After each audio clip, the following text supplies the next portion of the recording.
Programmer सीगा और जलंधर ਨੂੰ ਬਿਲੋਂਗ ਕਰਦਾ ਮੈਂ ਤੇ ਮੈਨੂੰ ਬੜਾ ਅੱਛਾ ਲੱਗਦਾ ਇੱਥੇ ਤੁਹਾਡੇ ਪਟਿਆਲਾ ਦੇ ਵਿੱਚ ਆ ਕੇ ਸ਼ਾਹੀ ਸ਼ਹਿਰ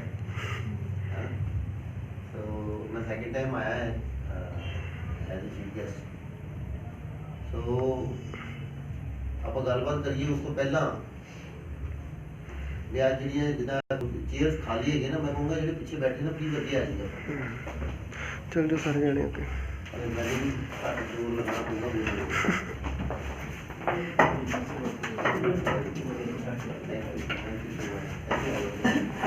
ਆਪਾਂ ਗੱਲਬਾਤ ਕਰਦੇ ਆ फस्ट टाइम मैं देख सकता फस्ट टाइम ਜਿਹੜੇ ਇੱਥੇ ਬੈਠੇ ਨੇ फस्ट टाइम ਆਏ ਵੈਰੀ ਬਹੁਤ ਬਹੁਤ ਸਵਾਗਤ ਹੈ ਜੀ ਸਾਡੇ ਦਸੂਆ ਦੇ ਫੈਮਿਲੀ ਦੇ ਵਿੱਚ ਐਂਡ ਜਿੱਦਾਂ ਆਪਾਂ ਗੱਲ ਕਰਦੇ ਥੋੜਾ ਜਿਹਾ ਮੈਂ ਆਪਣੇ ਬਾਰੇ ਦੱਸੂਗਾ ਵੀ ਮੈਂ ਮੇਰੀ ਬੈਕਗ੍ਰਾਉਂਡ ਜਿੱਦਾਂ ਮੈਂ ਦੱਸਿਆ ਮੈਂ ਕੰਪਿਊਟਰ ਲਾਈਨ ਦੇ ਵਿੱਚ ਸੀਗਾ ਔਰ ਪਹਿਲਾਂ ਜੌਬ ਕੀਤੀ कई साल जॉब की जॉब करने तो बाद फिर मैं अपना कंपनी चलाई सॉफ्टवेयर डेवलपमेंट का काम शुरू कर दिता अभी सॉफ्टवेयर बना के बेचने शुरू कर देते और वो भी काम काफ़ी देर करते रहे फिर उस तो बाद मैं परसनली अपना ही काम शुरू कर दिता सीगा और इन द मीन वाइल मैं नाल मैनू किसी ने नैटवर्क मार्केटिंग के इंट्रोड्यूस किया जिदा कि अमरजीत भाजी उन्होंने गल की कि कई कंपनियां दे विच या कई साल नैटवर्किंग दे विच काफ़ी पापड़ मिले ते बट उहदा ना नतीजा नहीं कोई बहुता निकलिया आप इत्थे हैगे जिन्हां ने पहला भी काम कीता होवे किसी कंपनी दे विच वैरी ऑलमोस्ट सारे ने ठीक है अदरवाइज नेटवर्क मार्केटिंग तो सब नूं पता है यस जिन्ने नवे बंदे ने उन्हां नूं भी पता है नेटवर्क मार्केटिंग दे बारे वैरी सो कोई इस तरीके ਨਾਲ ਅਸੀਂ ਕੰਮ ਕਰਦੇ ਰਹੇ ਅੱਛਾ ਜਿਹੜੇ ਬੰਦੇ ਨੂੰ ਇੱਕ ਵਾਰ ਨੈਟਵਰਕ ਮਾਰਕੀਟਿੰਗ ਦੇ ਵਿੱਚ ਥੋੜੀ ਦੇਰ ਕੰਮ ਕਰ ਲਵੇ ਉਹਨੂੰ ਪੋਟੈਂਸ਼ੀਅਲ ਪਤਾ ਲੱਗ ਜਾਂਦਾ ਨੈਟਵਰਕ ਮਾਰਕੀਟਿੰਗ ਨੋ ਡਾਊਟ ਆਪਣੇ ਆਪ ਦੇ ਵਿੱਚ ਇੱਕ ਬਹੁਤ ਜ਼ਬਰਦਸਤ ਇੰਡਸਟਰੀ ਹੈ ਔਰ ਸਾਡੀ ਜਿਹੜੇ ਇੰਡੀਆ ਦੇ ਜਿਹੜੇ ਪਲੈਨਿੰਗ ਕਮਿਸ਼ਨ ਹੈ ਨਾ ਪਲੈਨਿੰਗ ਕਮਿਸ਼ਨ ਦੇ ਜਿਹੜੇ ਚੇਅਰਮੈਨ ਨੇ ਮਿਸਟਰ ਅਮਿਤਾਭ ਕਾਂਤ ਜੀ ਉਹਨਾਂ ਦੀ ਸਟੇਟਮੈਂਟ ਹੈ ਕਿ हिंदुस्तान की जी इकोनमी आ इंडिया की जी इकोनमी आ इनू जेडे नैटवर्कर ने वो ड्राइव कर रहे हैं देखो किड्डी वड्डी गल है कि हिंदुस्तान की इकोनमी नू नैटवर्कर ड्राइव कर रहे हैं जबकि सिर्फ हिंदुस्तान दे विच 7000 करोड़ की लगभग 7500 करोड़ की इंडस्ट्री है इस वेले हैगी एनुअल टर्नओवर साडी जिहड़ी आ नैटवर्क मार्केटिंग के थ्रू सिर्फ 7500 करोड़ की टर्नओवर हो रही है और मैं पीछे भी गल कहना कि मलेशिया जिहड़ा एक छोटा जिहा कंट्री है उसकी आबादी दिल्ली जिन्नी है तो वो देश दे विच जिहड़ी नैटवर्क इंडस्ट्री आ उहदे राहीं 32000 करोड़ की 3200 करोड़ की मतलब जिहड़ी टर्नओवर है उन्होंने इंडस्ट्री के उन्होंने जी GDP है वो 3200 करोड़ की टर्नओवर जी है नैटवर्क इंडस्ट्री कर रही है साढ़े इतने कितना पोटेंशियल है साढ़े देश की आबादी 135 करोड़ ठीक है ना तो बहुत ज़्यादा पोटेंशियल है और अगर असी अज मतलब इस वेले जो ना ये बिल्कुल राइट टाइम है ये बिजनेस इंडस्ट्री के एंटर करना ठीक है ना कई बार कई लगता कि हाँ यार जिन्होंने पहला कर लिया वो कामयाब हो जाते जो बाद करनगे वो कामयाब हो ये सिर्फ इदा की मन का वहम है क्योंकि हजे तो इंडस्ट्री जी है ग्रो करनी है और अगर मैं इंडस विवा की गल करा प्रोडक्ट्स के बारे आप बहुत सारी गल की इतने भाई ने बहुत वधिया स्टोरी भी सुनाई कि नमस्कार जोड़ा है वो सिर्फ प्रोडक्ट्स में अगर वो प्रोडक्ट्स जी है ना प्रोडक्ट्स बैकबोन ने साढ़े बिजनेस की बैकबोन है तो सानू ये मान है ये फखर है कि साढ़े जिहड़ा इंडस विवा की बैकबोन जी बड़ी स्ट्रोंग है ठीक है ना तो इस करके वो वाल तो असं निश्चिंत है ठीक है ना जो अमेरिका वर्गा देश जिहड़ा है उन्होंने साढ़े प्रोडक्ट की लोड़ आ उन्होंने ये स्टैप लाती भी हाँ भी साढ़े असी ये चीज़ नहीं बना सकते जो तुसीं बना ली तो तुसीं साढ़े देश च आके बेचो उस तो वड्डी गल हो सकती कोई है ना सो ਮਤਲਬ ਕੰਪਨੀ ਜਿਹੜੀ ਇੰਡਸ ਵੀਵਾ ਦੀ, ਅਗਰ ਮੈਂ ਗੱਲ ਕਰ ਰਿਹਾ ਸੀਗਾ ਵੀ ਇੰਡਸ ਵੀਵਾ ਜਿਹਨੂੰ ਕਿ ਅੱਜ 6 ਸਾਲ ਹੋ ਗਏ ਨੇ, ਸ਼ੁਰੂ ਹੋਏ 2014 ਦੇ ਵਿੱਚ ਚਾਲੂ ਹੋਈ ਸੀ। ਇੰਡਸ ਵੀਵਾ ਦੇ ਵਿੱਚ ਜਿੱਦਾਂ ਆਪਾਂ ਆਈ ਲਿਖਦੇ ਨਾ ਜੀ, ਸਪੈਲਿੰਗ ਦੇ ਵਿੱਚ ਆਈ ਆਂਦਾ, ਯੈਸ ਸੋ ਆਈ ਜਿਹੜਾ ਲਿਖਣਾ ਹੁੰਦਾ ਨਾ, ਤਾਂ ਆਈ ਲਿਖਣ ਦੇ ਲਈ ਹਜੇ ਪੈਨ ਰੱਖਿਆ ਆ, ਹਜੇ ਆਈ ਦੀ ਲਾਈਨ ਨਹੀਂ ਖਿੱਚੀ, ਆਈ ਦਾ ਸਿਰਫ ਇਹਦਾ ਪੈਨ ਰੱਖਿਆ। ਸੋ ਹਜੇ ਪੂਰਾ ਸਪੈਲਿੰਗ ਲਿਖਣ ਦੇ ਤੇ ਬਹੁਤ ਦੇਰ ਲੱਗਣੀ ਹੈ। ਤੇ ਇਸ ਕਰਕੇ ਨਾ ਇਹ ਇਦਾਂ ਨਾ ਸੋਚੋ ਵੀ ਹਜੇ ਆਪਾਂ ਲੇਟ ਹੋ ਗਏ ਜਾਂ ਕਿੰਨਾ ਹੋ ਗਿਆ। ਹਜੇ ਅੱਜ ਜੇ ਸ਼ੁਰੂ ਕਰ ਲਿਆ ਨਾ, ਤੇ ਮੈਂ ਤੁਹਾਨੂੰ ਇੱਥੇ ਛੋਟੀ ਦਿੰਦਾ ਕਿ ਇੱਥੇ ਜਿੰਨੇ ਵੀ ਬੰਦੇ ਬੈਠੇ ਹੈਗੇ ਆ, ਇਹ ਮੇਰੀ ਗੱਲ ਮਾਰਕ ਕਰ ਲਿਓ, ਅੱਜ ਤੋਂ 1 ਸਾਲ ਬਾਅਦ ਜਿੰਨੇ ਵੀ ਇੱਥੇ ਬੰਦੇ ਬੈਠੇ ਹੈਗੇ, ਚਾਹੇ ਉਹਨਾਂ ਨੇ ਸ਼ੁਰੂ ਕਰ ਲਿਆ, ਚਾਹੇ ਅਗਰ ਤੁਸੀਂ ਇਸ ਸਿਸਟਮ ਨੂੰ ਫੋਲੋ ਕਰਦੇ ਰਿਹਾ, ਵਾਈਬ੍ਰੈਂਟ ਵੀਵਾ ਜਿਹੜਾ ਐਜੂਕੇਸ਼ਨ ਸਿਸਟਮ ਹੈ, ਅਗਰ ਇਸ ਸਿਸਟਮ ਨੂੰ ਫੋਲੋ ਕਰਾਂਗੇ ਤੇ ਡੈਫੀਨੇਟਲੀ ਅੱਜ ਤੋਂ 1 ਸਾਲ ਬਾਅਦ ਹਰੇਕ ਬੰਦਾ ਇੱਥੇ ਜਿਹੜਾ ਹੈਗਾ ਰੂਬੀ ਐਗਜ਼ੀਕਿਊਟਿਵ ਘੱਟੋ ਘੱਟ ਅਮਰਜੀਤ ਭਾਈ ਨੇ ਹੁਣੇ ਦੱਸਿਆ ਵੀ ਉਹਨਾਂ ਨੇ 1 ਸਾਲ ਪਹਿਲਾਂ ਸਟਾਰਟ ਕੀਤਾ ਅੱਜ ਰੂਬੀ ਐਗਜ਼ੀਕਿਊਟਿਵ। ਮੈਂ 1 ਸਾਲ ਪਹਿਲਾਂ ਸਟਾਰਟ ਕੀਤਾ, ਮੈਂ ਰੂਬੀ ਐਗਜ਼ੀਕਿਊਟਿਵ। ਜਿਨ੍ਹਾਂ ਨੇ ਵੀ 1 ਸਾਲ ਪਹਿਲਾਂ ਸਟਾਰਟ ਕੀਤਾ ਔਰ ਇਸ ਸਿਸਟਮ ਨੂੰ ਫੋਲੋ ਕੀਤਾ, ਉਹ ਹਰੇਕ ਰੂਬੀ ਐਗਜ਼ੀਕਿਊਟਿਵ ਬਣ ਗਿਆ, ਠੀਕ ਹੈ ਨਾ। ਔਰ ਆਲਮੋਸਟ ਜੇ ਮੈਂ ਗੱਲ ਕਰਾਂ, ਜਿੱਦਾਂ ਇਹਨਾਂ ਨੇ ਗੱਲ ਕੀਤੀ ਆ ਕਿ ਆਪਣੇ ਅਪਲਾਈਨਸ ਦੇ ਬਾਰੇ ਵੀ ਗੱਲ ਕਰਦੇ ਆ ਆਪਾਂ, ਠੀਕ ਹੈ ਨਾ। ਮੈਨੂੰ ਸਪਾਂਸਰ ਕਰਨ ਵਾਲੇ ਨੇ ਮੇਰੇ ਅਪਲਾਈਨ ਦੇ ਜਿਹੜੇ ਮੇਰੇ ਸਪਾਂਸਰ ਨੇ, ਸਰਦਾਰ ਸੁਖਵਿੰਦਰ ਸਿੰਘ, ਉਹ ਪਰਲ ਐਗਜ਼ੀਕਿਊਟਿਵ ਨੇ। ਮੈਂ ਚਾਹੂੰਗਾ ਉਹਨਾਂ ਲਈ ਵੀ ਆਪਾਂ ਇੱਕ ਵਾਰ ਉਹ ਬਹੁਤ ਤੇਜ਼ੀ ਨਾਲ ਗਰੋ ਕਰ ਰਹੇ ਨੇ। ਉਹਨਾਂ ਨੂੰ 14 ਮਹੀਨੇ ਹੋਏ ਨੇ ਬਿਜ਼ਨਸ ਦੇ ਵਿੱਚ, 14 ਜਾਂ 15 ਮਹੀਨੇ, ਔਰ ਉਹਨਾਂ ਨੇ ਲਗਭਗ 14 ਲੱਖ ਤੋਂ ਉੱਪਰ ਦੀ ਇਨਕਮ ਕਮਾ ਚੁੱਕੇ ਨੇ। ਉਹਨਾਂ ਦੀ 14 ਲੱਖ ਤੋਂ ਉੱਪਰ ਹੈ। ਆਪਾਂ ਦੇਖ ਸਕਦੇ ਹਾਂ ਕਿ ਜਦੋਂ ਸਟਾਰਟ ਕੀਤਾ ਸੀ ਉਸ ਵੇਲੇ ਉਹਨਾਂ ਦਾ ਪਹਿਲਾ ਚੈੱਕ ਜਿਹੜਾ 250 ਰੁਪਏ ਦਾ ਆਇਆ, ਠੀਕ ਹੈ ਜੀ। ਤੇ ਅੱਜ ਉਹਨਾਂ ਦਾ ਜਿਹੜਾ ਜਨਵਰੀ ਮਹੀਨੇ ਦਾ ਪੇ ਆਊਟ ਜਿਹੜਾ 1,82,000 ਦਾ। ਸਿਰਫ 14 ਮਹੀਨੇ ਦੇ ਵਿੱਚ ਕਿਹੜਾ ਇਦਾਂ ਦੀ ਇੰਡਸਟਰੀ ਹੈ ਜਾਂ ਕਿਹੜਾ ਇਦਾਂ ਦਾ ਬਿਜ਼ਨਸ ਹੈ ਜਿਹਦੇ ਵਿੱਚ ਤੁਸੀਂ ਸਿਰਫ ਆਪਣਾ ਟਾਈਮ ਪਾਣਾ, ਸਿਰਫ ਆਪਣੀਆਂ ਐਫਰਟਸ ਪਾਣੀਆਂ ਔਰ ਕੋਈ ਇਨਵੈਸਟਮੈਂਟ ਨਹੀਂ ਕਰਨ ਦੀ ਲੋੜ, ਤੇ ਤੁਹਾਡਾ ਜਿਹੜਾ 1 ਸਾਲ ਸਵਾ ਸਾਲ ਦੇ ਵਿੱਚ ਤੁਹਾਨੂੰ ਲਗਭਗ 2 ਲੱਖ ਰੁਪਏ ਮਹੀਨੇ ਦੀ ਅਰਨਿੰਗ ਹੋਣ ਲੱਗ ਪਈ। ਹੈਲੋ, ਯੈਸ ਹੈ ਕੋਈ ਇਦਾਂ ਦਾ ਕੰਮ? ਨੋ, ਠੀਕ ਹੈ ਨਾ। ਉਸ ਤੋਂ ਬਾਅਦ ਮੈਂ ਥੈਂਕਸ ਕਰਦਾ ਮੇਰੇ ਜਿਹੜੇ ਅਪਲਾਈਨ ਦੇ ਵਿੱਚ ਆਉਂਦੇ ਨੇ, ਮਿਸਟਰ ਵਿਕਾਸ ਐਂਡ ਸ਼ਿਖਾ ਜੀ, ਉਹ ਵੀ ਰੂਬੀ ਐਗਜ਼ੀਕਿਊਟਿਵ ਰੈਂਕ ਤੇ ਨੇ, ਤੇ ਉਹ ਵੀ ਬਹੁਤ ਜ਼ਬਰਦਸਤ ਲੀਡਰ ਨੇ, ਇੱਥੇ ਵੀ ਆ ਚੁੱਕੇ ਨੇ ਤੁਹਾਡੇ ਇੱਥੇ ਸ਼ਹਿਰ ਦੇ ਵਿੱਚ, ਔਰ ਬਹੁਤ ਵਧੀਆ ਔਰ ਬਹੁਤ ਹੀ ਹੰਬਲ ਔਰ ਬੜੇ ਮਤਲਬ ਵਧੀਆ ਡੈਡੀਕੇਟਿਡ ਤਰੀਕੇ ਨਾਲ ਕੰਮ ਕਰਦੇ ਨੇ। ਹਸਬੈਂਡ ਵਾਈਫ ਦੋਨੋਂ ਕੰਮ ਕਰ ਰਹੇ ਨੇ, ਠੀਕ ਹੈ ਨਾ। ਉਹ ਦੋਨੋਂ ਪੂਰੀ ਫੁੱਲ ਟਾਈਮ ਇਹੀ ਕੰਮ ਕਰਦੇ ਨੇ ਔਰ ਉਹਨਾਂ ਨੇ ਆਪਣਾ ਪੂਰਾ ਜੀ ਜਾਨ ਲਗਾਇਆ। ਸੋ ਇਹ ਇੱਕ ਫੈਮਿਲੀ ਬਿਜ਼ਨਸ ਹੈ। ਉਹਨਾਂ ਨੂੰ ਦੇਖ ਕੇ ਹਮੇਸ਼ਾ ਲੱਗਦਾ ਹੈ ਕਿ ਹਾਂ, ਉਹ ਸ਼ਿਖਾ ਦੀਦੀ ਹੈਗੇ ਆ, ਉਹ ਹਮੇਸ਼ਾ ਪ੍ਰਮੋਟ ਕਰਦੇ ਕਿ ਤੁਸੀਂ ਲੇਡੀਜ਼ ਜਿਹੜੀਆਂ ਹੈਗੀਆਂ ਉਹਨਾਂ ਨੂੰ ਇੰਪਾਵਰ ਕਰਨ ਦਾ ਬਿਜ਼ਨਸ ਹੈ। ਹਿੰਦੁਸਤਾਨ ਦੇ ਵਿੱਚ ਵੀ ਅਗਰ ਇਹਦੇ ਬਾਰੇ ਇੰਡਸਟਰੀ ਦੇ ਬਾਰੇ ਪੜ੍ਹੋਗੇ, ਆਰਟੀਕਲ ਦੇਖੋਗੇ ਜਾ ਕੇ, ਉਹਦੇ ਵਿੱਚ ਵੀ ਪਤਾ ਲੱਗਦਾ ਵੀ ਮੋਰ ਦੈਨ 68% ਲੇਡੀਜ਼ ਇਹਦੇ ਵਿੱਚ ਕੰਮ ਹੀ ਕਰਦੇ ਨੇ, 68%, ਠੀਕ ਹੈ ਨਾ। ਸੋ ਲੇਡੀਜ਼ ਜਿਹੜੀਆਂ ਹੈਗੀਆਂ, ਪਰ ਲੇਕਿਨ ਮੈਂ ਇੱਥੇ ਦੇਖਦਾ ਵੀ ਇੱਥੇ ਲੇਡੀਜ਼ ਦੀ ਜਿਹੜੀ ਗਿਣਤੀ ਆ ਬਹੁਤ ਘੱਟ ਹੈ। तो मैं ये रिक्वेस्ट करूँगा सारे और कि तुसी सब अपने नाल अपनी फैमिलीज़ नूं लैके आओ, लेडीज़ नूं लैके आओ, लेडीज़ की इन्वॉल्वमेंट ज़्यादा बताओ।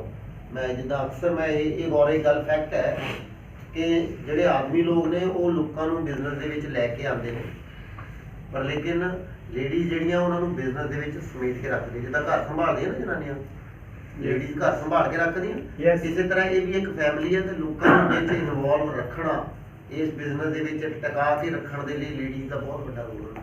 तो जो उन्होंने नहीं पता होएगा, तो सारा कुछ पता है इतने बिजनेस का, तुसीं इत्थे आके सीख लिया, आप जेंट्स लोगों ने सीख लिया, सानू पता प्लान की है, सानू पता बिजनेस कितना करना, लोगों को मिलना है, आपां नूं हो सकदा लेट नाइट तक भी बाहर रह के काम करना पवे, पर लेकिन अगर लेडीज़ नूं नहीं पता नहीं करना। सही कह रहे मैं? यस। तो इस करके अगर लेडीज़ भी नाल देख रही है, उन्होंने भी पता है, उन्होंने भी ड्रीम बड़ा होएगा, उन्होंने भी विजन होएगा, उन्होंने भी समझ आएगी कि हाँ असीं इस बिजनेस तो सानू की हासिल होना।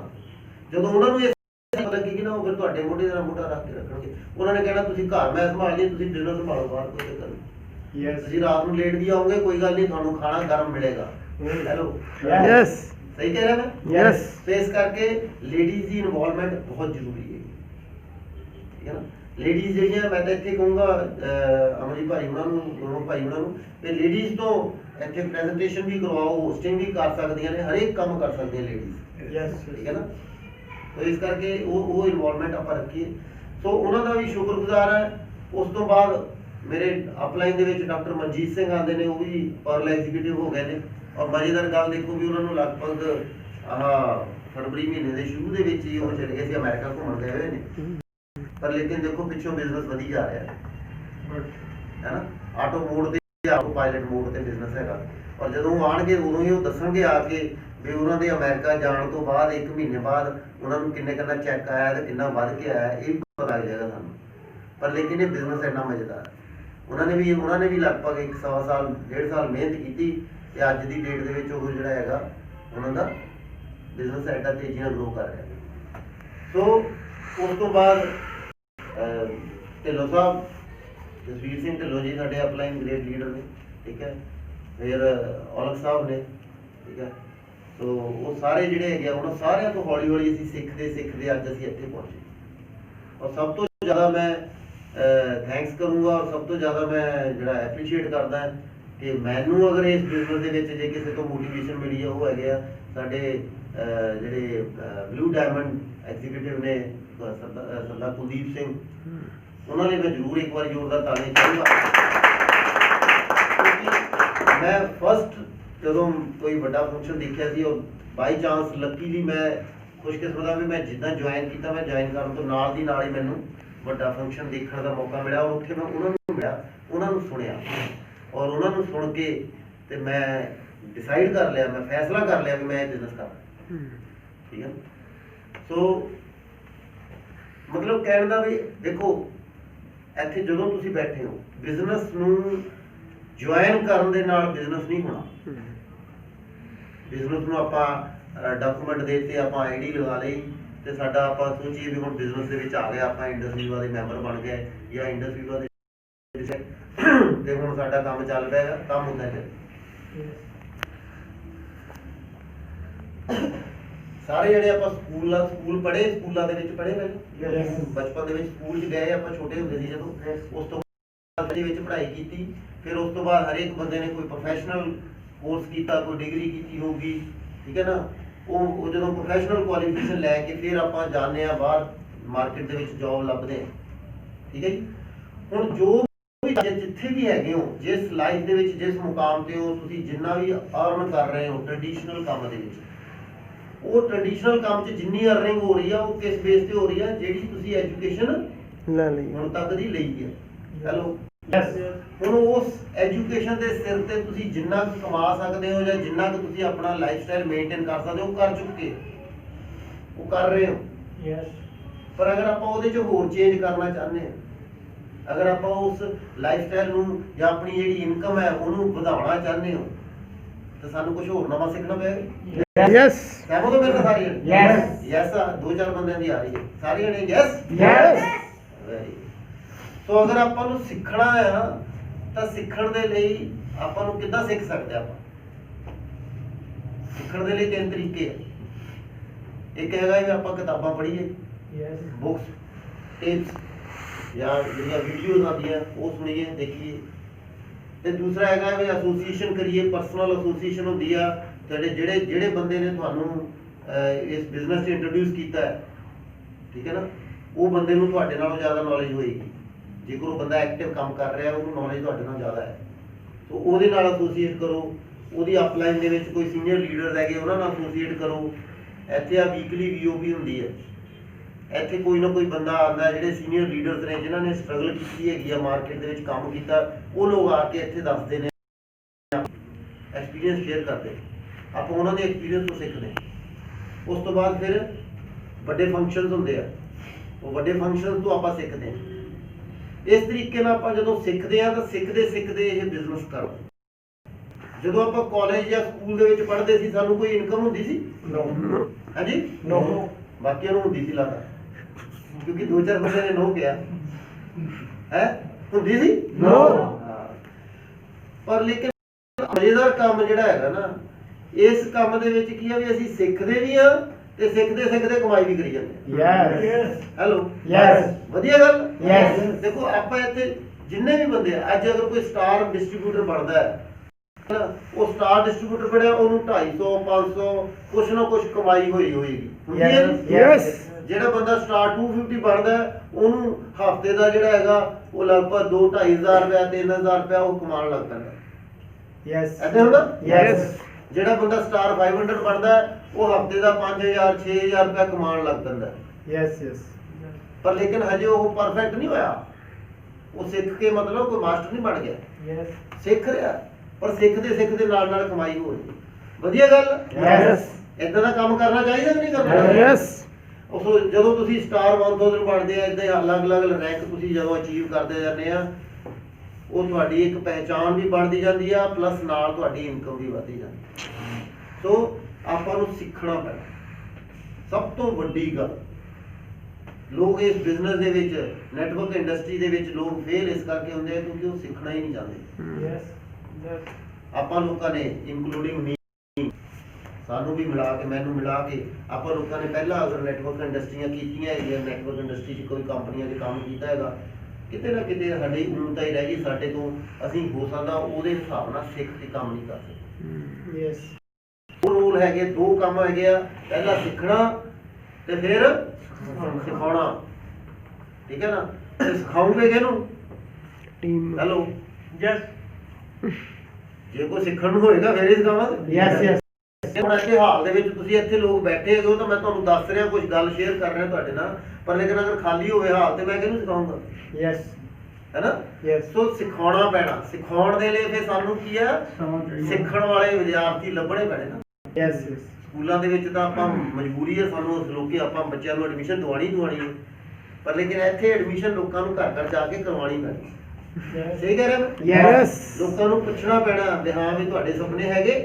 Yes. ਇਸ ਸਕੂਲ ਦੇ ਵਿੱਚ, ਇਸ ਕਾਲਜ ਯੂਨੀਵਰਸਿਟੀ ਦੇ ਵਿੱਚ ਐਡਮਿਸ਼ਨ ਕਿਹੜੀ ਹੁੰਦੀ ਆ? ਜਿਹਦੇ ਸੁਪਨੇ ਹੁੰਦੇ। Yes. ਆਪਣੇ ਸਾਰਿਆਂ ਦੇ ਸੁਪਨੇ ਹੈਗੇ? ਯੈਸ ਜ਼ੋਰ ਦੀ ਬੋਲੋ ਸਾਰਿਆਂ ਦੇ। ਯੈਸ ਦੇਖੋ, ਜਿੰਨੀ ਜ਼ੋਰ ਦੀ ਤੁਸੀਂ ਯੈਸ ਬੋਲੋਗੇ, ਜਿੰਨੀ ਜ਼ੋਰ ਦੀ ਤੁਸੀਂ ਆਪਣੇ ਆਪ ਨੂੰ ਐਕਸਪ੍ਰੈਸ ਕਰੋਗੇ ਨਾ, ਉਨੀ ਛੇਤੀ ਆਵਾਜ਼ ਪਹੁੰਚਣੀ ਉੱਪਰ। ਉੱਪਰੋਂ ਤਥਾਸਤੂ ਹੋਣਾ ਫਿਰ ਤੇ ਹਾਂ ਇਹਦੇ ਹੈਗੇ ਸੁਪਨੇ, ਤਥਾਸਤੂ ਹੁੰਦਾ ਹੈ ਨਾ, ਤਥਾਸਤੂ। ਯੈਸ ਮੇਰੇ ਨਾਲ ਤਾਂ ਪ੍ਰੈਕਟੀਕਲ ਮੈਂ ਤਾਂ ਮਹਿਸੂਸ ਕਰ ਚੁੱਕਾ, ਮੈਂ ਇਹ ਐਕਸਪੀਰੀਅੰਸ ਕਰ ਚੁੱਕਾ ਕਿ ਇਹ ਪਾਵਰ ਆਫ ਸਪੋਕਨ ਵਰਡਸ ਹੁੰਦੀ Yes. Yes. ਹੈ ਨਾ। ਜੋ ਤੁਸੀਂ ਬੋਲਦੇ ਆ ਉਹ ਕਦੀ ਨਾ ਕਦੀ ਸੱਚ ਹੁੰਦਾ ਹੈ। Yes. ਠੀਕ ਹੈ ਨਾ? ਮੈਂ ਬਹੁਤ ਵੱਡੇ ਇੱਕ ਨੈਟਵਰਕਰ ਦੀ ਗੱਲ ਸੁਣ ਰਿਹਾ ਸੀਗਾ। ਉਹਨਾਂ ਨੇ, ਉਹ ਇੰਟਰਨੈਸ਼ਨਲ ਨੈਟਵਰਕਰ ਸੀਗੇ, ਹੁਣ ਉਹ ਹੈ ਨਹੀਂ ਇਸ ਵੇਲੇ ਦੁਨੀਆ ਦੇ ਵਿੱਚ। ਉਹਨਾਂ ਨੇ ਕਿਹਾ ਸੀ, ਕਹਿੰਦਾ ਜੋ ਤੁਸੀਂ ਬੋਲਦੇ ਹੋ ਨਾ, ਇਹ ਮੇਰੀ ਗੱਲ ਯਾਦ ਰੱਖਿਓ, ਚਾਹੇ ਤੁਸੀਂ ਇਹ ਕੰਮ ਕਰੋ ਚਾਹੇ ਨਾ ਕਰੋ, ਪਰ ਲੇਕਿਨ ਉਹ ਕਹਿੰਦੇ ਜੋ ਤੁਸੀਂ ਬੋਲਦੇ ਆ ਉਹ ਤੁਸੀਂ ਬੀਜ ਬੋਲ ਰਹੇ, ਬੀਜ। Yes. ਔਰ ਉਹ ਬੀਜ ਜਿਹੜੇ ਹੈਗੇ ਨਾ, ਆਉਣ ਵਾਲੇ 2 ਸਾਲ 4 ਸਾਲ 6 ਸਾਲ 10 ਸਾਲ ਬਾਅਦ ਵਿੱਚ ਉਹ ਪੌਦੇ ਬਣ ਜਾਣੇ, ਦਰਖਤ ਬਣ ਜਾਣੇ ਹੈਗੇ ਆ। ਫਿਰ ਤੁਸੀਂ ਕਹਿਣਾ ਆਹ ਕੀ ਹੋ ਗਿਆ ਜ਼ਿੰਦਗੀ ਦੇ ਵਿੱਚ, ਆਹ ਕੰਡੇ ਕਿੱਥੋਂ ਹੋ ਗਏ, ਇਹ ਤਾਂ ਮੈਂ ਬੀਜੇ ਹੀ ਨਹੀਂ। ਪਰ ਲੇਕਿਨ ਉਹ ਕਦੀ ਨਾ ਕਦੀ ਅਸੀਂ ਆਪੇ ਬੋਲ ਕੇ ਬੀਜੇ ਹੋਏ। ਤੇ ਇਸ ਕਰਕੇ ਜਦੋਂ ਬੋਲਣਾ ਹੈ ਨਾ, ਤੇ ਬੋਲਣ ਤੋਂ ਪਹਿਲਾਂ ਬਹੁਤ ਵਾਰ ਸੋਚਣਾ ਚਾਹੀਦਾ ਵੀ ਆਪਾਂ ਕੀ ਬੋਲਦੇ ਆ। Yes. ਠੀਕ ਹੈ ਨਾ? ਸੋ ਸਾਰਿਆਂ ਦੇ ਸੁਪਨੇ ਹੈਗੇ ਆ। ਯੈਸ ਆਪਾਂ ਉਹਨਾਂ ਨੂੰ ਪੂਰਾ ਕਰਨਾ ਚਾਹੁੰਦੇ ਆ। ਯੈਸ ਅੱਛਾ, ਜੋ ਵੀ ਆਪਾਂ ਕੰਮ ਕਰ ਰਹੇ, ਦੇਖੋ ਮੈਂ ਇਹ ਗੱਲਾਂ ਕਰ ਰਿਹਾ ਤਾਂ ਕਿ ਆਪਾਂ ਡਿਸਾਈਡ ਕਰ ਸਕੀਏ। ਜਿਹੜੇ ਵੀ ਬੰਦੇ ਇੱਥੇ ਸਟੇਜ ਤੇ ਆਏ ਨੇ, ਸਟਾਰ 500 ਹੈਗਾ, ਸਟਾਰ 1000 ਹੈਗੇ ਆ, ਰੂਬੀ ਹੈਗੇ ਆ, ਜਾਂ ਉਸ ਤੋਂ ਉੱਪਰ ਦੇ ਰੈਂਕ ਦੇ ਬੰਦੇ ਹੈਗੇ ਆ, ਉਹ ਲੋਕ ਇੱਕ ਕੋਚ ਦੀ ਭੂਮਿਕਾ ਨਿਭਾਉਂਦੇ ਨੇ। ਕੋਚ ਸਪੋਰਟਸ ਦੇ ਵਿੱਚ ਹੁੰਦਾ ਨਾ, ਖਿਡਾਰੀਆਂ ਦੇ ਕੋਚ ਹੁੰਦੇ। Yes. ਕੋਚ ਆਪ ਤਾਂ ਦੌੜਦਾ ਨਹੀਂ, ਕੋਚ ਸਿਰਫ ਉਹਨੂੰ ਦੇਖ ਕੇ ਦੱਸਦਾ ਵੀ ਤੂੰ ਹੁਣ ਯਾਰ ਜਦੋਂ ਤੂੰ ਐਦਾਂ ਖੇਡਦਾ ਹੈ ਜਾਂ ਤੂੰ ਆਹ ਕੰਮ ਕਰਦਾ, ਇਹਨੂੰ ਥੋੜਾ ਜਿਹਾ ਐਦਾਂ ਚੇਂਜ ਕਰ। ਉਹਨੂੰ, ਉਹਦੀ ਜਿਹੜੀ ਖੇਡ ਆ ਉਹਨੂੰ ਨਿਖਾਰਦਾ, ਉਹਦੀਆਂ ਗਲਤੀਆਂ ਜੋ ਹੋਣਗੀਆਂ ਜਿੱਥੇ ਉਹਨੂੰ ਦੱਸਦਾ, ਐਦਾਂ ਕਰਦਾ। ਯੈਸ ਸੋ ਇਹ ਸਾਰੇ ਲੋਕ ਕੋਚ ਨੇ। ਅਸੀਂ ਲੋਕ ਕੀ ਕਰਨਾ, ਅਸੀਂ ਲੋਕ ਨਾਲ ਨਾਲ ਦੱਸਦੇ ਆ। ਅਸੀਂ ਆਪ ਵੀ ਖਿਡਾਰੀ ਆ ਹਜੇ, ਅਸੀਂ ਆਪਣੇ ਜਿਹੜੇ ਸਾਡੇ ਸੀਨੀਅਰ ਸੀ ਉਹਨਾਂ ਤੋਂ ਸਿੱਖਦੇ, ਉਹ ਸਾਨੂੰ ਸੁਧਾਰਦੇ। ਠੀਕ ਹੈ ਨਾ? ਤੇ Yes. ਜੋ ਅਸੀਂ ਪ੍ਰੋਸੈਸ ਨਾਲ ਨਾਲ ਸਿਖਾਈ ਜਾਂਦੇ ਆ, ਆਪਣੇ ਤੇ ਇੰਪਲੀਮੈਂਟ ਕਰਕੇ ਨਾਲ ਨਾਲ ਸਿਖਾਈ ਜਾਂਦੇ ਆ। ਸਹੀ ਕੰਮ ਆ? ਯੈਸ ਸੋ ਸਭ ਤੋਂ ਪਹਿਲਾਂ ਸਾਨੂੰ ਇਹ ਡਿਸਾਈਡ ਕਰਨਾ ਪੈਣਾ ਕਿ ਜੋ ਤੁਸੀਂ ਕੰਮ ਕਰ ਰਹੇ ਹੋ ਮਾਰਕੀਟ ਦੇ ਵਿੱਚ, ਜੋ ਵੀ ਕਰਦੇ ਹੋ, ਕੋਈ ਬਿਜ਼ਨਸ ਕਰ ਰਹੇ ਹੋ, ਟ੍ਰੈਡੀਸ਼ਨਲ ਬਿਜ਼ਨਸ ਕਰ ਰਹੇ ਹੋ, ਉਸ ਕੰਮ ਦੇ ਨਾਲ ਜੋ ਤੁਹਾਡੇ ਸੁਪਨੇ ਨੇ, ਠੀਕ ਹੈ ਨਾ, ਜੋ ਤੁਹਾਡੇ ਵੱਡੇ ਸੁਪਨੇ ਨੇ, ਕੀ ਉਹ ਸੁਪਨੇ ਪੂਰੇ ਹੋ ਸਕਦੇ? ਅਗਰ ਤਾਂ ਹੋ ਸਕਦੇ ਆ ਫਿਰ ਤਾਂ ਮੁਬਾਰਕਬਾਦ ਆ ਤੁਹਾਨੂੰ, ਤੇ ਤੁਸੀਂ ਉਹੀ ਕੰਮ ਕਰੀ ਜਾਓ। ਪਰ ਲੇਕਿਨ ਅਗਰ ਉਹ ਸੁਪਨੇ ਸਾਡੇ ਉੱਥੋਂ ਨਹੀਂ ਪੂਰੇ ਹੋ ਸਕਦੇ, ਫਿਰ ਹੋਰ ਕੀ ਰਸਤਾ ਹੈਗਾ ਤੁਹਾਡੇ ਕੋਲ? ਜੇ ਤੁਹਾਡੇ ਕੋਲ ਹੋਰ ਕੋਈ ਰਸਤਾ ਹੈਗਾ ਇੱਕ ਨੰਬਰ ਦਾ ਇਮਾਨਦਾਰੀ ਦਾ, ਫਿਰ ਉਹ ਕਰ ਲਓ। ਤੇ ਜੇ ਨਹੀਂ ਹੈਗਾ ਤੇ ਆ ਇੰਡਸਟਰੀ ਵਾ ਸਾਡੇ ਕੋਲ ਹੈਗਾ। ਸਾਨੂੰ ਪਤਾ ਹੈ ਵੀ ਇਸ ਕੰਮ ਦੇ ਵਿੱਚ ਅਗਰ ਤੁਸੀਂ 2 ਤੋਂ 3 ਸਾਲ ਰਹਿ ਗਏ ਤੇ ਤੁਹਾਡੀ ਲਿਸਟ ਦੇ ਵਿੱਚ ਕੋਈ ਏਦਾਂ ਦਾ ਸੁਪਨਾ ਨਹੀਂ ਰਹੇਗਾ ਜਿਹੜਾ ਪੂਰਾ ਨਹੀਂ ਹੋਏਗਾ। ਯੈਸ ਮੈਂ ਪਿਛਲੀ ਵਾਰੀ ਵੀ ਆਇਆ ਸੀਗਾ, ਉਦੋਂ ਵੀ ਮੈਂ ਇੱਕ ਗੱਲ ਸ਼ਾਇਦ ਮੈਂ ਦੱਸੀ ਸੀਗੀ ਕਿ ਜਿੰਨੇ ਵੀ ਆਪਾਂ ਡਿਸਟ੍ਰੀਬਿਊਟਰਸ ਹੈਗੇ ਆ, ਜਦੋਂ ਵੀ ਆਪਾਂ ਕਿਸੇ ਬੰਦੇ ਨੂੰ ਜੁਆਇਨ ਕਰਦੇ ਆ, ਨਵੇਂ ਬੰਦੇ ਨੂੰ ਵਪਾਰ ਦੇ ਵਿੱਚ ਸ਼ਾਮਲ ਕਰਦੇ ਆ, ਉਸ ਬੰਦੇ ਨਾਲ ਬੈਠ ਕੇ ਇੱਕ ਐਕਸਰਸਾਈਜ਼ ਕਰਨੀ ਆ। ਉਸ ਬੰਦੇ ਦੇ ਘੱਟੋ ਘੱਟ 100 ਡ੍ਰੀਮ ਲਿਖਣੇ ਆਪਾਂ, 100 ਏਦਾਂ ਦੇ ਸੁਪਨੇ ਜਿਹੜੇ ਉਹ ਚਾਹੁੰਦਾ ਹੈ ਜ਼ਿੰਦਗੀ 'ਚ, ਪਰ ਅਜੇ ਤੱਕ ਉਹਨੇ ਪੂਰੇ ਨਹੀਂ ਕਰ ਸਕਿਆ। ਆਪਣੇ ਸਾਰਿਆਂ ਦੇ ਹੈਗੇ ਆ। Yes. ਆਪਾਂ ਸਾਰੇ ਜਿੰਨੇ ਡਿਸਟ੍ਰੀਬਿਊਟਰ ਸਭ ਨੇ ਲਿਖੇ ਹੋਏ ਨੇ। Yes. 100 ਸੁਪਨੇ ਲਿਖਣੇ ਆ। ਜੇਕਰ ਨਹੀਂ ਲਿਖੇ ਨਾ ਤੇ ਅੱਜ ਇਹ ਲਿਖਣਾ, ਠੀਕ ਹੈ। ਠੀਕ ਹੈ ਨਾ? ਯੈਸ 100 ਸੁਪਨੇ। ਔਰ ਜਦੋਂ ਤੁਸੀਂ ਕਿਸੇ ਨੂੰ ਪ੍ਰੈਜੈਂਟੇਸ਼ਨ ਦੇਣ ਜਾਂਦੇ ਹੋ, ਜਦੋਂ ਤੁਸੀਂ 1-on-1 ਪਲਾਨ ਕਰਨ ਜਾਂਦੇ ਹੋ, ਆਪਣੀ ਡਾਇਰੀ ਉਹ ਨਾਲ ਰੱਖੋ, ਉਸ ਬੰਦੇ ਨੂੰ ਦਿਖਾਓਗੇ ਆ ਦੇਖੋ ਮੇਰੇ ਆ ਮੈਂ ਸੁਪਨੇ ਪੂਰੇ ਕਰਨ ਦੇ ਲਈ ਬਿਜ਼ਨਸ ਵਿੱਚ ਆਇਆ। ਠੀਕ ਹੈ ਨਾ? ਲੋਕਾਂ ਨੂੰ ਦੱਸਣਾ ਜ਼ਰੂਰੀ ਆ। ਜਦੋਂ ਤੁਸੀਂ ਲੋਕਾਂ ਨੂੰ ਦਿਖਾਓਗੇ, ਲੋਕਾਂ ਦੇਖਦੇ ਆ, ਪ੍ਰੇਰਿਤ ਹੁੰਦੇ ਆ, ਤੁਹਾਨੂੰ ਦੇਖ ਕੇ ਪ੍ਰੇਰਨਾ ਲੈਣਗੇ ਕਿ ਹਾਂ ਯਾਰ ਇਹ ਬੰਦਾ ਅਗਰ ਇੰਨੇ ਸੁਪਨੇ ਲਿਖੇ ਮੈਂ ਵੀ ਲਿਖਾਂ। ਠੀਕ ਹੈ? ਯੈਸ ਸੋ ਉਹ ਸੁਪਨੇ ਅਗਰ ਪੂਰੇ ਕਰਨ ਦੇ ਲਈ ਇੰਡਸ ਵੀਵਾ ਦਾ ਪਲੇਟਫਾਰਮ, ਇਸ ਤੋਂ ਵਧੀਆ ਕੋਈ ਹੋਰ ਪਲੇਟਫਾਰਮ ਨਹੀਂ ਹੈਗਾ। ਮੈਨੂੰ ਲਗਭਗ 15-20 ਸਾਲ ਨੈਟਵਰਕਿੰਗ ਦਾ ਇੰਡਸਟਰੀ ਦਾ ਐਕਸਪੀਰੀਅੰਸ ਹੈਗਾ ਤੇ ਮੈਂ ਅੱਜ ਤੱਕ ਐਦਾਂ ਦਾ ਨਾ ਤਾਂ ਪਲਾਨ ਦੇਖਿਆ ਤੇ ਨਾ ਹੀ ਐਦਾਂ ਦੇ ਪ੍ਰੋਡਕਟ ਦੇਖੇ। ਨੋ ਡਾਊਟ ਬਹੁਤ ਸਾਰੀਆਂ ਕੰਪਨੀਆਂ ਹੈਗੀਆਂ, ਬਹੁਤ ਸਾਰੇ ਪ੍ਰੋਡਕਟਸ ਬਣਾਉਂਦੀਆਂ ਨੇ ਔਰ ਉਹ ਪ੍ਰੋਡਕਟਸ ਵੀ ਵਧੀਆ ਨੇ ਆਪਣੀ ਜਗ੍ਹਾ ਤੇ, ਬਟ ਜੋ ਪ੍ਰੋਡਕਟਸ ਦੇ ਰਿਜ਼ਲਟਸ ਔਰ ਜੋ ਪ੍ਰੋਡਕਟਸ ਦੀ ਫਾਰਮੂਲੇਸ਼ਨ ਇਹਨਾਂ ਦੀ ਹੈਗੀ ਆ, ਉਹ ਅੱਜ ਤੱਕ ਕਦੀ ਨਹੀਂ ਮੈਂ ਮਹਿਸੂਸ ਕੀਤੀ, ਨਾ ਮੈਂ ਦੇਖੀ। ਤੇ ਇਸ ਕਰਕੇ ਇਹ ਮਤਲਬ ਵਨ ਆਫ ਦਾ ਬੈਸਟ ਜਿਹੜੇ ਪ੍ਰੋਡਕਟਸ ਹੈਗੇ ਔਰ one of the best compensation plan ਹੈ। ਠੀਕ ਹੈ ਨਾ? ਹੁਣ ਪੈਸਾ ਕਮਾਉਣਾ ਅਲੱਗ ਗੱਲ ਹੈ, ਪਰ ਲੇਕਿਨ ਜਿਹੜਾ ਪੈਸਾ ਉਹ ਕਿੱਦਾਂ ਦਾ ਹੈ, ਇਹ ਬੜੀ ਮਜ਼ੇਦਾਰ ਗੱਲ ਆ। ਆਪਾਂ ਜਿਹੜਾ ਪੈਸਾ ਕਮਾਉਣਾ ਆ ਉਹ ਕਿਸ ਤਰ੍ਹਾਂ ਦਾ ਪੈਸਾ ਬਣਾਉਣਾ ਹੈ। ਠੀਕ ਹੈ ਨਾ? ਹੁਣ ਜੇ ਦੇਖੋ ਦੋ ਤਰ੍ਹਾਂ ਦੀ ਇਨਕਮ ਕਮਾਉਂਦੇ ਆਪਾਂ, ਇੱਕ ਹੁੰਦੀ ਐਕਟਿਵ ਇਨਕਮ, ਇੱਕ ਹੁੰਦੀ ਪੈਸਿਵ ਇਨਕਮ।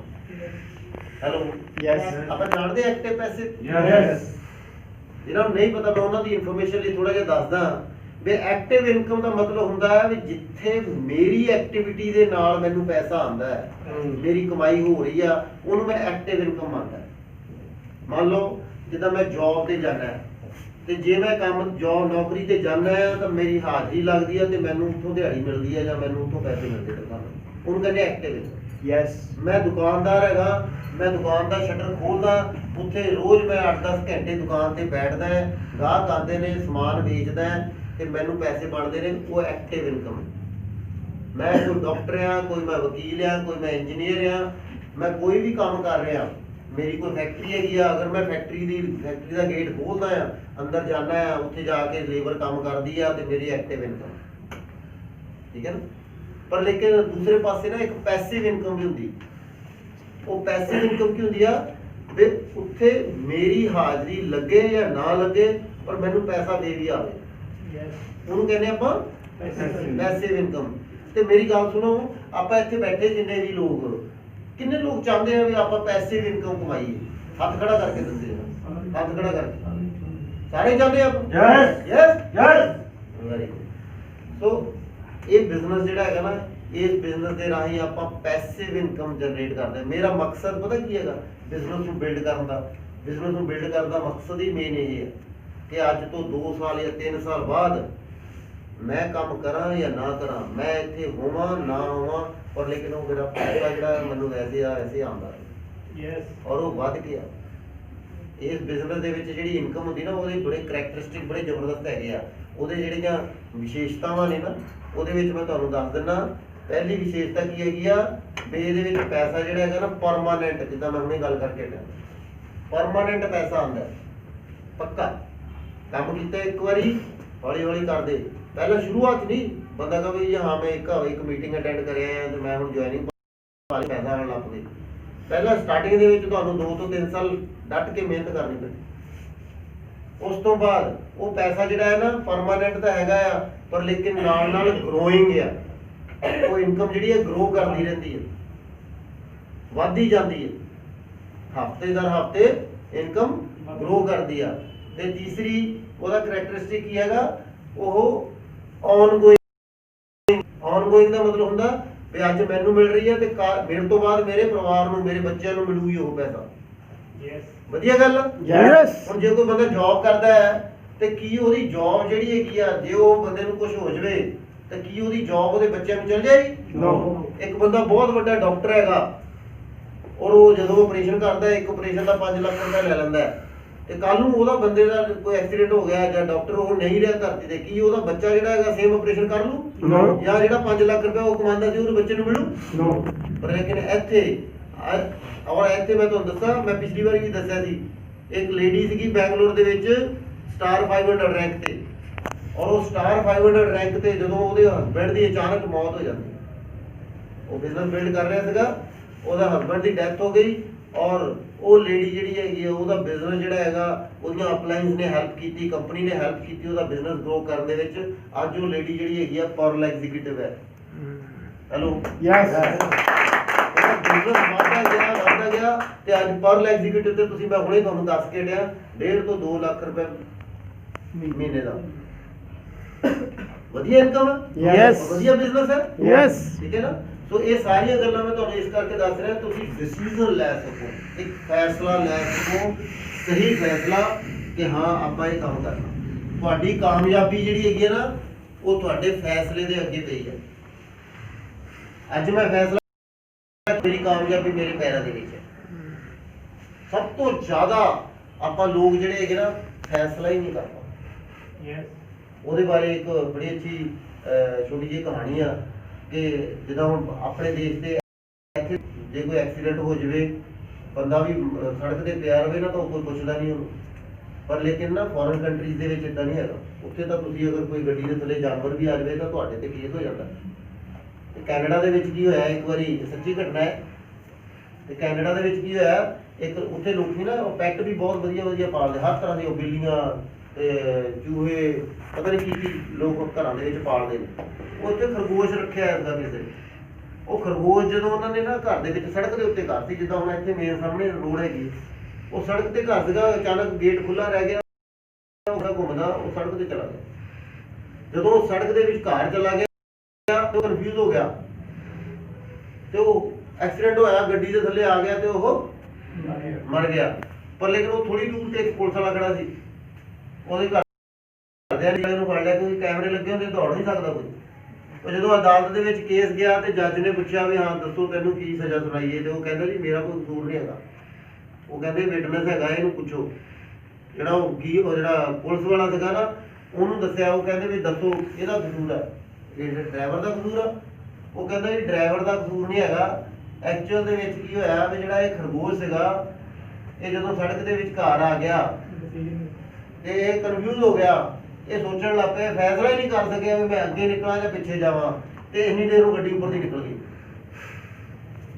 ਸਿਮਿਲਰਲੀ ਅਸੀਂ ਵੀ ਜ਼ਿੰਦਗੀ ਦੇ ਵਿੱਚ ਨਾ ਕਈ ਵਾਰੀ ਸਾਡੇ ਕੋਲ ਇਦਾਂ ਦੀ ਓਪਰਚੁਨਿਟੀ ਆਉਂਦੀ ਆ, ਇਦਾਂ ਦਾ ਮੌਕਾ ਆਉਂਦਾ ਜ਼ਿੰਦਗੀ ਦੇ ਵਿੱਚ, ਤੇ ਆਪਾਂ ਫੈਸਲਾ ਹੀ ਨਹੀਂ ਕਰ ਪਾਉਂਦੇ। ਠੀਕ ਹੈ ਨਾ। ਤੇ ਵਕਤ ਦੀ ਗੱਡੀ ਜਿਹੜੀ ਹੈਗੀ ਆ ਸਾਡੀ ਜ਼ਿੰਦਗੀ ਦੇ ਉੱਪਰ ਜਾਂਦੀ ਹੈ, ਤੇ ਬਾਅਦ ਦੇ ਵਿੱਚ ਆਪਾਂ ਕਹਿੰਦੇ ਆ ਕਾਸ਼ ਮੈਂ ਉਸ ਵੇਲੇ ਇਹ ਕੰਮ ਕਰ ਲਿਆ ਹੁੰਦਾ। ਤੇ ਜੇ ਆਪਾਂ ਸਾਰੇ ਆ ਕਿ ਅੱਜ ਤੋਂ 2 ਸਾਲ 4 ਸਾਲ ਬਾਅਦ ਆਪਾਂ ਫਿਰ ਬੈਠ ਕੇ ਇਹ ਕਰ ਹੁੰਦਾ ਤੇ ਅੱਜ ਮੈਂ ਕਿਤੇ ਦਾ ਕਿਤੇ ਹੋਣਾ, ਇਹ ਓਪਰਚੁਨਿਟੀ ਮਿਸ ਕਰ ਦਿੰਦੇ ਆ। ਕਈ ਵਾਰੀ ਸਾਨੂੰ ਮਿਲਦਾ ਹੁੰਦਾ, ਕਿਤੇ ਜਗ੍ਹਾ ਮਿਲਦੀ ਹੁੰਦੀ ਆ, ਆਪਾਂ ਕੋਈ ਕਹਿੰਦੇ, ਆਪਾਂ ਉਸ ਲਈ ਕਹਿੰਦੇ ਨੇ ਛੱਡ ਭਰਾ ਯਾਰ, ਇੱਥੇ ਕਿੱਥੇ ਇੱਥੇ ਉਜਾੜ ਚ ਕਿਨੇ ਆਣਾ। ਤੇ ਜਦੋਂ 2 ਸਾਲ 5 ਸਾਲ ਬਾਅਦ ਦੇਖਦੇ ਉਦੋਂ ਮੈਨੂੰ ਵੀ ਇੱਥੇ ਸਸਤਾ ਹੀ ਮਿਲਦਾ ਸੀਗਾ, ਜੇ ਮੈਂ ਲੈ ਰਿਹਾ ਹੁੰਦਾ ਤੇ ਅੱਜ ਵੀ ਕਰੋਨਾ ਦਾ ਹੋਣਾ। ਏਦਾਂ ਹੁੰਦਾ ਹੁੰਦੇ ਨਾ ਆਪਾਂ ਇਹ ਗੱਲ। ਸਿਮਿਲਰਲੀ ਭਾਈ ਇਹ ਜਿਹੜਾ ਬਿਜ਼ਨਸ ਹੈਗਾ ਨਾ, ਇਹ ਅੱਜ ਤੋਂ 2-3 ਸਾਲ ਬਾਅਦ, 2-3 ਸਾਲ ਦੀ ਖੇਡ ਆ, ਮੈਂ ਤੁਹਾਨੂੰ ਦੱਸ ਰਿਹਾ। ਤੇ ਬਾਅਦ ਜਿਹੜੇ ਬੰਦੇ ਇਸ ਬਿਜ਼ਨਸ ਨੂੰ ਸੀਰੀਅਸਲੀ ਕਰ ਰਹੇ ਨੇ ਅੱਜ, ਉਹ ਬੰਦੇ ਇੱਥੇ ਪਟਿਆਲੇ ਦੇ ਕਰੋੜਪਤੀ ਹੋਣਗੇ। ਮੈਂ ਤੁਹਾਨੂੰ ਲਿਖਵਾ ਕੇ ਲੈ ਲਓ। ਔਰ ਅੱਜ ਇਸ ਹਾਲ ਦੇ ਵਿੱਚ ਬੈਠੇ ਨੇ, ਮੈਨੂੰ ਨਹੀਂ ਪਤਾ ਕੌਣ ਹੈ।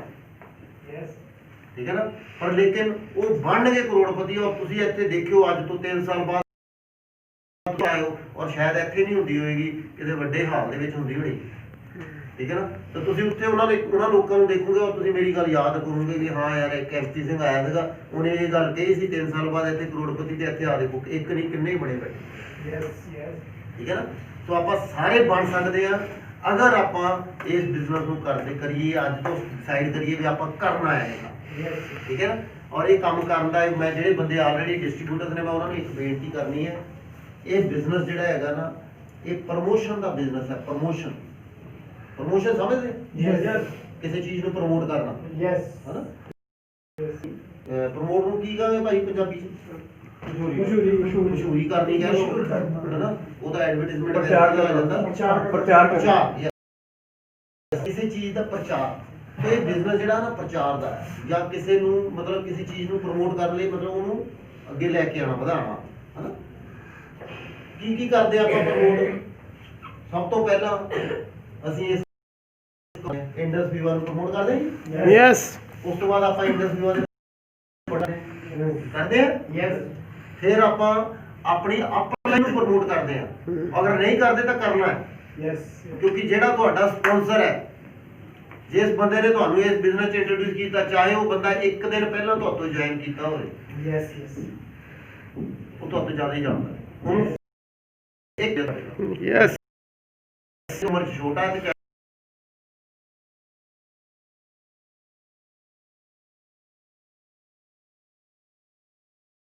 ਆਪਣੇ ਅਪਲਾਈਨ ਲੀਡਰ ਜਿਹੜੇ ਹੈਗੇ ਉਹਨਾਂ ਨੂੰ ਪ੍ਰਮੋਟ ਕਰਨਾ ਹੈ। ਇਹ ਸਭ ਤੋਂ ਜ਼ਿਆਦਾ ਪ੍ਰਮੋਟ ਕਰਨਾ ਵੀਓਪੀ ਨੂੰ। Yes.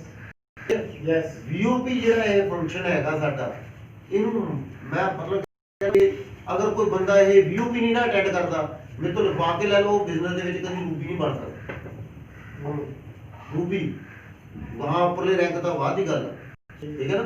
ਸੋ ਇਸ ਕਰਕੇ ਬਿਜ਼ਨਸ ਨੂੰ ਜ਼ਿਆਦਾ ਤੋਂ ਜ਼ਿਆਦਾ ਪ੍ਰਮੋਟ ਕਰੋ। ਜਿੰਨੇ ਵੀ ਆਪਣੇ ਨਾਲ ਜੁਆਇਨ ਬੰਦੇ ਨੇ, ਠੀਕ ਹੈ, ਉਹ ਬੰਦਾ ਹਰੇਕ ਬੰਦਾ ਜਿਹੜਾ ਹੈਗਾ ਉਹ ਵੀਓਪੀ ਦੇ ਪ੍ਰੈਜ਼ੀਡੈਂਟ।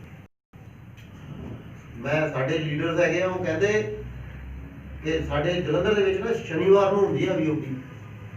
ਉਹ ਕਹਿੰਦੇ ਸ਼ਨੀਵਾਰ ਨੂੰ ਸ਼ਾਮ ਨੂੰ 4 ਵਜੇ ਤੋਂ ਲੈ ਕੇ 6 ਵਜੇ ਤੱਕ ਐਮਪੀ ਸਿੰਘ ਜਾਂ ਤਾਂ ਤੇਰੇ ਜਿੰਨੇ ਵੀ ਦੋਸਤ ਰਿਸ਼ਤੇਦਾਰ ਹੈਗੇ ਆ, ਉਹਨਾਂ ਨੂੰ ਪਤਾ ਹੋਣਾ ਚਾਹੀਦਾ ਵੀ ਸ਼ਨੀਵਾਰ ਆ, ਸ਼ਾਮ ਨੂੰ 5 ਵਜੇ ਨੇ ਐਮਪੀ ਸਿੰਘ ਬਸੰਤ ਕੰਟੀਨੈਂਟਲ ਹੋਟਲ 'ਚ ਹੀ ਹੋਏਗਾ।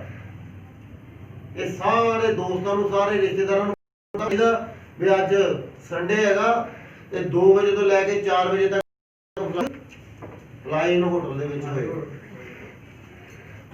ਜੇ ਨਹੀਂ ਨਾ ਹੈਗਾ ਤੇ ਫਿਰ ਉਹ ਕਿਸੇ ਹਸਪੀਟਲ 'ਚ ਹੋਏਗਾ ਔਰ ਐਡਮਿਟ ਹੋਏਗਾ। Yes.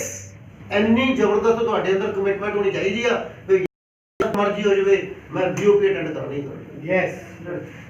ਠੀਕ ਹੈ ਨਾ। ਮੇਰਾ ਪਰਸਨਲ, ਮੈਂ ਤੁਹਾਨੂੰ ਦੱਸਦਾ, ਮੈਂ ਆਪਣੀ ਕੋਈ ਵਡਾਈ ਨਹੀਂ ਕਰਦਾ, ਪਰ ਲੇਕਿਨ ਮੈਂ ਕਿਸੇ ਦਾ ਵਿਆਹ ਦੇ ਵਿੱਚੋਂ ਮੈਂ ਉੱਠ ਕੇ ਮੈਂ ਆਪਣੇ ਘਰਦਿਆਂ ਨੂੰ ਛੱਡਿਆ, ਮੈਂ ਕਿਹਾ ਤੁਸੀਂ ਇੱਥੇ ਬੈਠੋ, ਮੈਂ ਮੀਟਿੰਗ ਅਟੈਂਡ ਕਰਾਂਗਾ। ਜਦੋਂ ਤੁਹਾਡੇ ਅੰਦਰ ਐਡੀ ਜ਼ਬਰਦਸਤ, ਜਿਹੜਾ ਜ਼ਬਰਦਸਤ ਤੁਹਾਡੇ ਅੰਦਰ, ਤਾਂ ਫਿਰ ਬਿਜ਼ਨਸ ਕਰੇਗਾ। ਜਿੰਨੇ ਜ਼ਿਆਦਾ ਇੱਥੇ ਲੋਕ ਹੋਣਗੇ ਨਾ ਵੀਓਪੀ ਦੇ ਵਿੱਚ, ਉਨਾ ਹੀ ਬਿਜ਼ਨਸ ਨੂੰ ਪ੍ਰਮੋਟ ਹੋਏਗਾ। ਜਿੰਨੇ ਲੋਕ ਇੱਥੇ ਨਵੇਂ ਆ ਕੇ ਬੈਠ ਕੇ ਦੇਖੋ, ਉਹ ਰਹਿੰਦੇ ਲੋਕ ਕੀ ਹੁੰਦਾ ਇੱਥੇ ਆ ਕੇ। ਵੀਓਪੀ ਦਾ ਮਕਸਦ ਹੀ ਕੀ ਹੈ? ਨਵੇਂ ਵੀਵਾ ਓਰੀਐਂਟੇਸ਼ਨ ਪ੍ਰੋਗਰਾਮ, ਨਵੇਂ ਲੋਕਾਂ ਨੂੰ ਬਿਜ਼ਨਸ ਦੇ ਵੀਵਾ, ਇੰਡਸ ਵੀਵਾ ਦੇ ਬਾਰੇ ਜਾਣਕਾਰੀ ਦੇਣਾ, ਇੰਡਸ ਵੀਵਾ ਦੇ ਬਿਜ਼ਨਸ ਦੇ ਪੋਟੈਂਸ਼ੀਅਲ ਬਾਰੇ ਦੱਸਣਾ। ਤੇ ਹੋਏ ਇੱਥੇ 50-100 ਬੰਦਾ ਬੈਠਾ ਹੋਵੇ, ਠੀਕ ਹੈ ਨਾ, ਉਹ ਬੰਦੇ ਆ ਕੇ ਦੇਖਣ, ਅੱਛਾ ਇੰਨੇ ਲੋਕ, ਮੈਂ ਪਿੱਛੇ ਹੀ ਨਾ ਰਹਿ ਜਾਵਾਂ ਕਿਤੇ, ਉਹ ਲੋਕ ਫਟਾਫਟ ਨਾਂ ਲਿਖਵਾਉਣ। ਹੈਲੋ। Yes. ਤੇ ਇਸ ਕਰਕੇ ਇਹ ਕਿਹਦੀ ਹੈ ਵੀਓਪੀ? ਹੈਲੋ, ਇਹ ਵੀਓਪੀ ਸਾਡੀ ਸਾਰਿਆਂ ਦੀ ਆ। Yes. ਠੀਕ ਹੈ ਨਾ। ਇਹ ਵੀਵੋ, ਇਹ ਇਦਾਂ ਨਹੀਂ ਵੀ ਇਹ ਗੁਰਮੁਖ ਭਾਜੀ ਦੀ ਹੈ ਜਾਂ ਅਮਰਜੀਤ ਭਾਜੀ ਉਹਨਾਂ ਦੀ ਹੈ ਨਾ, ਇਹ ਸਾਡੀ ਜਿੰਨੇ ਇੱਥੇ ਡਿਸਟ੍ਰੀਬਿਊਟਰ ਹੈਗੇ ਆ, ਸਾਡੀ ਸਾਰਿਆਂ ਦੀ ਵੀਓਪੀ ਆ। ਤੇ ਸਾਨੂੰ ਸਾਰਿਆਂ ਨੂੰ ਇਹ ਸੋਚਣਾ ਚਾਹੀਦਾ ਮੇਰੀ ਵੀਓਪੀ ਹੈ। ਮੇਰੀ ਵੀਓਪੀ ਹੈਗੀ ਨਾ, ਫਿਰ ਤੁਸੀਂ ਉਸ ਵੀਓਪੀ ਤੇ ਭੱਜ ਕੇ ਜਾਓਗੇ। Yes. ਠੀਕ ਹੈ ਨਾ। ਐਦਾਂ ਕੁਝ ਨਹੀਂ ਹੋਣਾ, ਮੇਰੇ ਜਾਣ ਨਾਲ ਕੀ ਫਰਕ ਪੈਣਾ।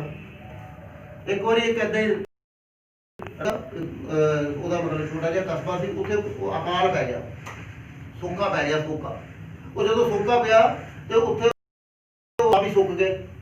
ਹੁਣ ਉਹ ਬੜਾ ਔਖਾ ਹੋ ਗਿਆ, ਲੋਕਾਂ ਨੂੰ ਪਸ਼ੂ ਡੰਗਰ ਸਭ ਮਤਲਬ ਪਿਆਸੇ ਮਰਨ ਵਾਲੇ ਹੋ ਗਏ। ਉਹ ਰਾਜੇ ਨੇ ਕਿਹਾ ਵੀ ਏਦਾਂ ਕਰੋ ਵੀ ਸਾਰੇ ਘਰਾਂ ਦੀ ਦਾਤੀ ਵੀ ਸਾਰੇ ਘਰਾਂ ਦੇ ਵਿੱਚੋਂ ਇੱਕ ਇੱਕ ਬੰਦਾ ਇੱਕ ਇੱਕ ਪਾਣੀ ਦੀ ਬਾੜ ਜਿੱਥੋਂ ਮਰਜ਼ੀ ਕਰਕੇ ਤੇ ਉਹ